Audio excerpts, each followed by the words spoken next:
far, far away. Yes. Yes.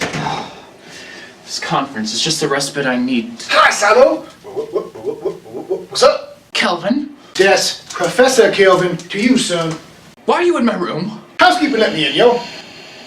Anyway, Professor is here to cheers you up, because I know you've been feeling down about that review you did. I am not down. I just walked off set. And your home state, too, I might add. There were finals week, but that was a big mistake. Oh my god, this semester, I've got to get back. Oh, you need to worry, yo. I talked to all your professors and you failed all your classes. All? I am really down now. That's why I'm here. You just sit right there, and the professor is going to show you the awesome. What is this about? It's about awesome, yo. Plus, it stars that guy from Mighty Ducks. Oh, just watch. Not Mel Gibson and not Danny Glover are cops with trust issues up the wazoo. And when one of them loses his partner, which really tears him up, there's always the goofy sidekick that dies. Hold it. This sounds like Lethal Weapon. A couple of them, actually. It's pronounced loaded, thank you very much, and they only made one. When not Mel falls for a secretary working for Captain Kirk, he takes her back to his place where they smoke in bed for a couple of minutes. What? Then the house blows up. But it's okay, because John McClane was there protecting him. How did you do that? Do what, yo? You made your insane ramblings appear on screen. Well yeah, because that's what happens in the film. Why in the... Oh, okay, I get it. It's a parody. What? You, of all people, don't know what a parody is. No, I just don't believe in labels. Or shoes. Huh. Yeah? Parodies are an offshoot of satires, which derive their name from the mythical creatures called satyrs. In ancient Greek theater, actors dressed as these half-goat people would come on stage, remarking to the audience about the silly decisions made by the real characters in the play. These sideways comments evolved into a style adopted by writers like Jonathan Swift, Molière, Shakespeare, and numerous others. Wow, that was incredibly clever, well thought out, and probably the smartest thing you ever said. You should be a history major, yo. What do you have against being well-rounded? Not really. I'm just surprised at you is. This is why I hate you. Continue. Satires take on a topic, usually taboo or played out, and put a new spin on the material, highlighting its repetition and flaws through farce. While overt in their actions, they help the audience realize an underlying point, making them very difficult to write, but ultimately a rewarding experience for all. Then there are parody movies. My god, there are a lot of parody movies. Come on, it's a classic. This is not a classic. Airplane is a classic. This is a thoughtless derivative pop culture parodying piece of trash. Just look at it. There's no effort involved in this. Silo, you are literally judging that movie by its cover. It worked for the Starving Games. Apples and oranges, Silo. Apples and oranges. The Starving Games come from the 2010s, during the heyday of internet comedy videos. The market for parody has shifted from slow production films to the fast, up-to-date web shorts. Films that try to emulate this fast sketch style lose the core story that cinema needs to survive, and they're dated the instant they are released. Wait, I thought you didn't know what a parody was. Look, just because I don't believe in labels, that don't mean I don't read them. Fair. I don't read shoes, though. How can you read shoes? Well, like the stuff written on the shoes. You can't read Nike? Yo, back in the 80s, yo, films like took forever to come out. And like, because they took all that time to come out, the people knew this. That's why they did like well-known franchises like the Rambo and the Airport 74 series, yo, which is a really good movie, yo.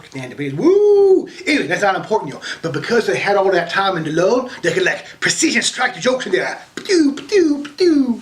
So you're saying Loaded Weapon 1 is a well-thought-out masterpiece of satire? Silo, if I gave you a cookie, you'd ask for a bakery. Just give the movie a chance. Bakery would be nice. It wouldn't. See, wasn't that awesome? Do you know what the definition of awesome is? Inspiring an overwhelming feeling of reverence, admiration, or fear. And this movie made you feel that way? Well, yeah, ain't you at Nirvana? No! This half-baked slap in the face to common sense ran down the list of bad parody offenses, from riffing on dated material to insulting the audience's intelligence at every possible turn. And what would you know about insulting intelligence anyway? I will stab you with my hair! Oh, come on, Silo. How would that even work? Well, you had to admit there was something good about that movie. Okay, I guess there were a couple parts that weren't so bad. Beavis scene. Beavis scene. It plays up the nerdy love interest turning into a smoking hot bag very well. All she does is let down her hair and lose the glasses, and she's an entirely different person. Shows what little alterations can do to a look. What are you doing? You remind me of someone. Superman. Give me those! Also, seeing Samuel L. Jackson at his comedy gold standard before anyone knew who he was is actually a great pleasure. I mean, the film didn't move me to tears of joy and elation, but I laughed more than I thought I would. It plays off of the audience's assumptions, just like the Airplane and Naked Gun franchises do. You mean like the assumption that Tim Curry is always the villain, yo? Kelvin, at this point, Tim Curry is a villain in reality. Oh, come on. This is his voicemail.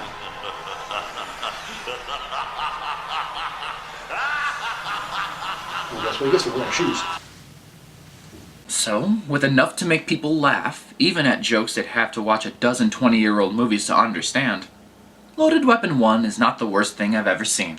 See, that's awesome. How is that awesome? It's a nationally important movie that stands the test of time. It's like Vacation. I guess that is pretty rare. And that's what I'm trying to tell you.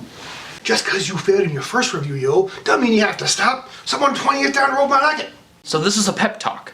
Couldn't you tell, yo? No, not really.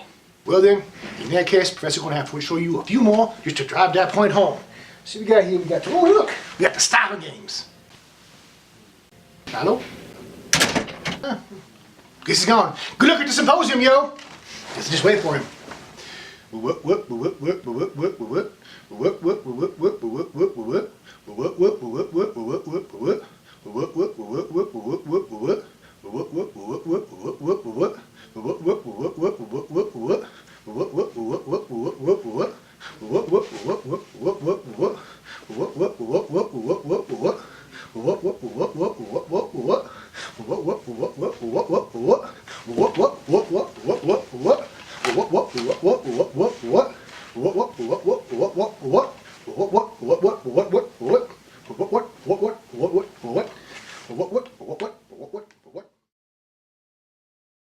What would you know about intelligence anyway?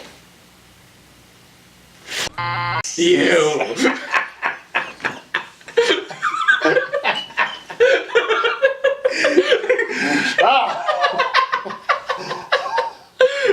Sorry, son, I'm Freudian slip. You snarled out there.